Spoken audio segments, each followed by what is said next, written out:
This is a very sped up training video with my 6-year-old assistance dog. My assistance dog Eevee has been fully trained for 4 years, but part of being an assistance dog handler is having to keep up with training.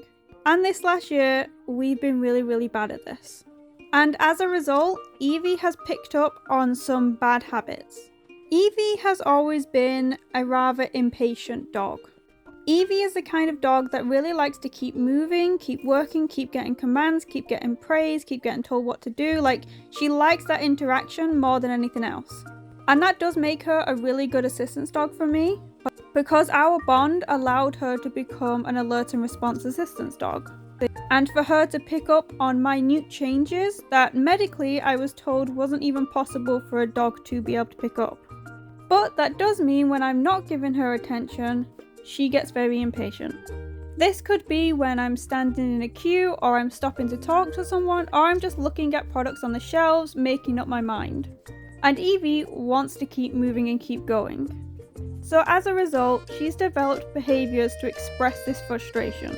And these behaviours are expressed in stamping her feet, puffing her breath, and occasionally letting out a bark.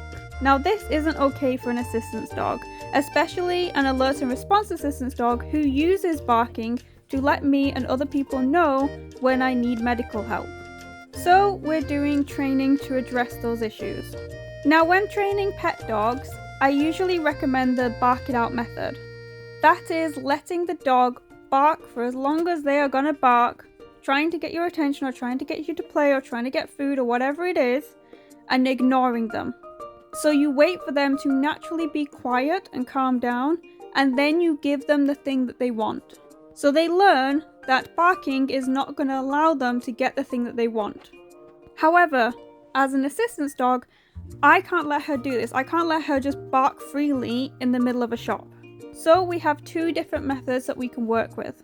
In this shop, we do have permission from the staff to be able to do this training, and they know that if Eevee barks, to just ignore her.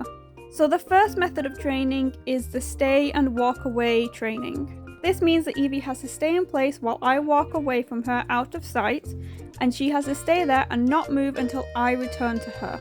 The second part of this training is what you've seen through most of this video, which is me standing in front of product shelves, looking at the products and ignoring Eevee. I give her the single command to wait, and then I completely ignore her. She has to wait until I move on. If Eevee starts to show those frustration behaviours, I ignore her and we stay there longer. The goal is to teach Eevee impulse control and waiting for my command even if I'm not giving any.